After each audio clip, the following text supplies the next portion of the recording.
రాజకీయాల్లో కుల మతాలకు అతీతంగా అందరినీ సమానంగా చూడాలని చెప్పే నేతలు తీరా ఎన్నికలు వచ్చేసరికి కులాలు మతాల ఆధారంగా సమాజాన్ని చీల్చి ఓట్లను దండుకోవాలని భావిస్తుంటారు. ఈ నేపథ్యంలోనే సార్వత్రిక ఎన్నికల్లో ముస్లిం సమాజం ఓట్లు ఎటువైపు అనే చర్చ ఆసక్తికరంగా మారింది.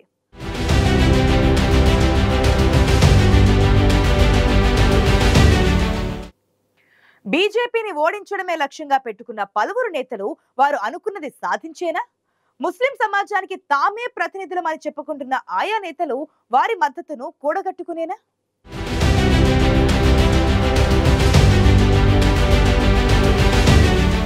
రాజకీయాలు అంటేనే రాజకీయ పార్టీల ఎత్తులు పై ఎత్తులు, ఎవరికీ అంతు చిక్కని వ్యూహాలు. రాజకీయ పార్టీల నేతలు పైకి చెప్పేది ఒకటి, వెనకాల చేసేది మరొకటి. ప్రజలను కులమతాలకు అతీతంగా సమానంగా చూడాలని బహిరంగ ప్రకటనలు చేస్తారు. కానీ వారి విషయానికి వచ్చేసరికి మాత్రం ఎన్నికల్లో ఏ కుల ఏ మత ఓట్లు తమ విజయంలో కీలక పాత్ర పోషిస్తాయంటూ లెక్కలు వేసుకుంటారు.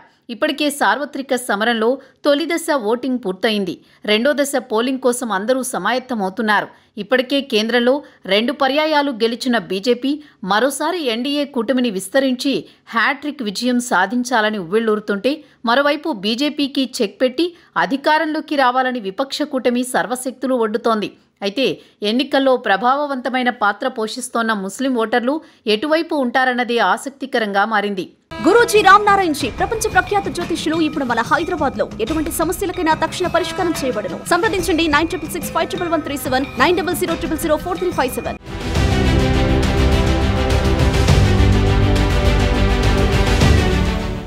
దేశంలోని ముస్లిం సమాజానికి తామే ప్రతినిధులం అనే విధంగా కొందరు నేతలు రాజకీయాల్లో చలామణి అవుతున్నారు. వీరిలో ఆల్ ఇండియా డెమోక్రటిక్ ఫ్రంట్ అధ్యక్షుడు బద్రుద్దీన్ అజ్మల్, ఆల్ ఇండియా మజ్లిస్ ఇత్తెహాదుల్ ముస్లిమీన్ అధినేత Asaduddin Owaisi, Indian secular front నేత అబ్బాస్ సిద్దికీ సహా పలువురు నేతలు ఉన్నారు. అజ్మల్ అస్సాంకు, సిద్దికీ పశ్చిమ బెంగాల్కు పరిమితమవగా, అసదుద్దీన్ ఓవైసీ హైదరాబాద్ కేంద్రంగా దేశవ్యాప్తంగా రాజకీయాల్లో క్రియాశీలకంగా ఉన్నారు. వీరంతా కూడా బీజేపీని ఓడించేందుకు ప్రయత్నాలు చేస్తున్నారు. తమ ప్రత్యర్థి అయిన బీజేపీని కొన్ని స్థానాల్లో ఓడించాలనే ప్రయత్నాలు ఫలిస్తాయా, లేక బీజేపీ వ్యతిరేక ఓటును చీల్చి పరోక్షంగా ఆ పార్టీకే ప్రయోజనం చేకూరేలా వీరి పాత్ర ఉంటుందా అన్నది ఆసక్తికరంగా మారింది.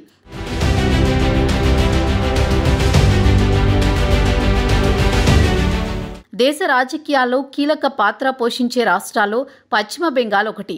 ఇక్కడ ముస్లిం ఓటర్లు 30% పైగా ఉన్నారు. ఇంత పెద్ద సంఖ్యలో ఓటర్లు ఉండడంతో వీరి పాత్ర కీలకంగా ఉంటుంది. కాంగ్రెస్ కమ్యూనిస్టుల అనంతరం టీఎంసీ అధినేత్రి మమతా బెనర్జీ ముస్లిం ఓటర్ల మద్దతుతో బెంగాల్లో తన ఆధిపత్యాన్ని కొనసాగిస్తున్నారు. కానీ ఇప్పుడు ఫుర్పురా షరీఫ్కు చెందిన పిర్జాదా అబ్బాస్ సిద్దికీ ముస్లింల గొంతుకగా నిలబడే ప్రయత్నం చేస్తున్నారు. ఇందుకోసం సిద్దికీ ఇండియన్ సెక్యులర్ ఫ్రంట్ అనే రాజకీయ పార్టీని కూడా స్థాపించారు. అంతేకాదు కాంగ్రెస్ వామపక్షాలు ఒక్క సీటులో విజయం సాధించకపోయినా ఐఎస్ఎఫ్ నుంచి నౌషాద్ సిద్దికీ విజయం సాధించారు.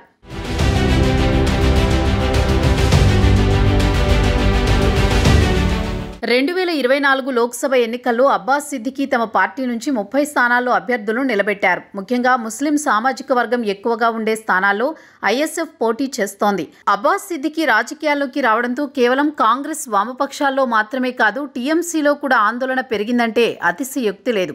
బెంగాల్లోని మొత్తం 42 లోక్సభ స్థానాలకు గాను ఐఎస్ఎఫ్ 30 స్థానాల్లో పోటీ చేస్తోంది. అయితే ఆ పార్టీ ఏకైక MLA Naushad Siddiqui diamond harbour స్థానం నుండి అభిషేక్ బెనర్జీపై పోటీ చేస్తానని తొలుత ప్రకటించి ఆ తర్వాత వెనక్కి తగ్గారు.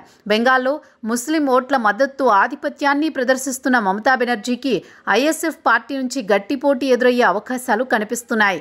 ఐఎస్ఎఫ్ పార్టీ నుంచి పోటీ చేస్తున్న స్థానాల్లో ఎన్ని సీట్లు గెలుస్తుంది అనేది పక్కన పెడితే ముస్లిం ఓటర్లను చీల్చే ప్రతి ఓటు పరోక్షంగా బీజేపీకి కలిసొచ్చే అవకాశం ఉంటుంది. అదే సమయంలో టీఎంసీ విజయావకాశాలు దెబ్బతినే పరిస్థితి వస్తుంది. అయితే ఈసారి బెంగాల్లో ముస్లిం ఓటర్లు మద్దతు ఎవరికి అనేది ఉత్కంఠగా మారింది.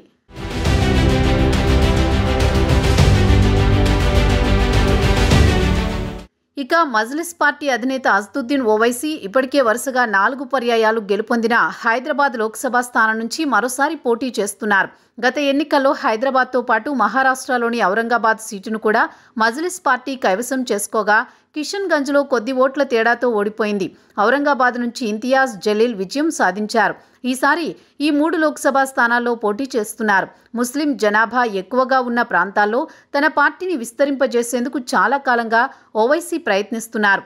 ముస్లిం సమాజానికి గొంతుకగా మారి వారి సమస్యలపై గలమెత్తుతూ ఉన్నారు. ముస్లింల హక్కుల కోసం నినదిస్తూ వచ్చారు. అయితే తాము తీవ్రంగా వ్యతిరేకిస్తూ బీజేపీని ఓడించడం కోసం ఓవైసీ చేస్తున్న ప్రయత్నాలు ఒక్కోసారి బెడిసికొట్టి ప్రత్యర్థికే లాభించేలా చేస్తున్నాయనే అభిప్రాయాలు సైతం వ్యక్తమవుతున్నాయి.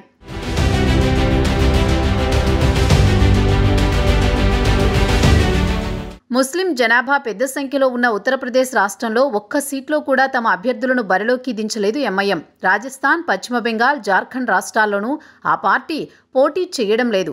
బీహార్, మహారాష్ట్ర, ఉత్తరప్రదేశ్ రాష్ట్రాల్లో తమ అభ్యర్థులను బరిలోకి దింపుతామని ముందుగా ప్రకటించినప్పటికీ తన నిర్ణయాన్ని మార్చుకుని ఎంపిక చేసిన స్థానాల్లో మాత్రమే పోటీ చేస్తున్నారు. బీహార్ అసెంబ్లీ ఎన్నికల్లో ముస్లింలు అధికంగా ఉండే సీమాంచల్ ప్రాంతంలో ఎంఐఎం గెలుపొందిన ఎమ్మెల్యేల్లో 4 ఆర్జేడీలో చేరిపోగా పార్టీకి అండగా నిలిచిన ఏకైక ఎమ్మెల్యే అకర్తుల ఇమాన్ను మరోసారి కిషన్గంజ్ లోక్సభ స్థానం నుంచి పోటీకి దింపారు. ఈ కారణంగా బీహార్లోని మిగిలిన స్థానాల్లో ఎన్నికలకు పోటీ చేసే వ్యూహాన్ని ఓవైసీ వాయిదా వేశారు. మొత్తంగా అసదుద్దీన్ ఓవైసీ దేశ రాజకీయాల్లో ముస్లిం సమాజ ప్రతినిధిగా స్థిరపడేందుకు ప్రయత్నిస్తున్నారు.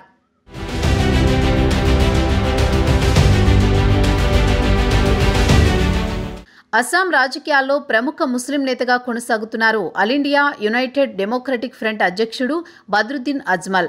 అస్సాంలో ఎప్పటికైనా కీలక పాత్ర పోషించాలనే లక్ష్యంతో ముందుకు సాగుతున్నారు. అస్సాంలోని 3 లోక్సభ స్థానాల్లో పోటీ చేస్తామని ప్రకటించారు.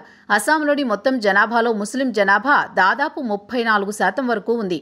దీంతో వీరి మద్దతుతో 2009 నుంచి ప్రత్యక్ష రాజకీయాల్లో క్రియాశీలక పాత్ర పోషిస్తున్నారు బద్రుద్దీన్ అజ్మల్. 2014లో అజ్మల్ పార్టీ 3 సీట్లు గెలుచుకోగా 2019లో మాత్రం కేవలం 1 సీటునే గెలుచుకుంది. అయినప్పటికీ 2024 ఎన్నికల్లో ఏఐయుడిఎఫ్ తన అభ్యర్థులను 3 స్థానాల్లో నిలబెట్టింది. ఇందులో అజ్మల్ 4వసారి దుబ్రీ స్థానం నుంచి బరిలోకి దిగారు. మరో 2 అభ్యర్థులు నాగావ్, కరీంగంజ్ నుంచి పోటీ చేస్తున్నారు. దుబ్రీ, నాగావ్, కరీంగంజ్ స్థానాల్లో పెద్ద సంఖ్యలో ముస్లిం ఓటర్లు ఉన్నారు. బద్రుద్దీన్ అజ్మల్కు దుబ్రీ కంచుకోట, కరీంగంజ్, నాగావ్ స్థానాలను చేజిక్కించుకోవడం కోసం బీజేపీ బలమైన అభ్యర్థులను బరిలోకి దించింది. ఈ పరిస్థితుల్లో ముస్లిం ఓట్లను కాపాడుకుంటూ 2014 తరహాలో విజయాన్ని పునరావృతం చేయడమే అజ్మల్ ముందున్న అతిపెద్ద సవాల్.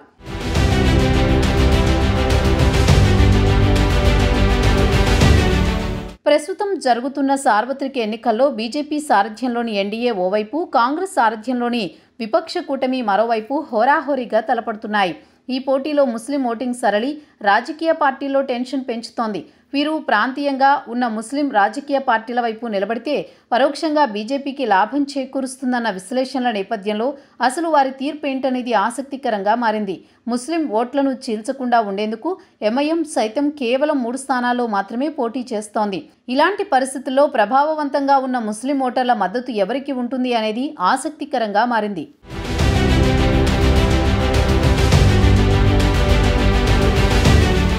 ముస్లిం సమాజానికి తామే ప్రతినిధులమని చెప్పుకుంటూ వారి సమస్యలపై పోరాడుతున్న పలువురు నేతలు ఈసారి ఎన్నికల్లో బీజేపీకి చెక్ పెట్టే ప్రయత్నంలో ఏ మేరకు సక్సెస్ అవుతారనేది చూడాలి మరి.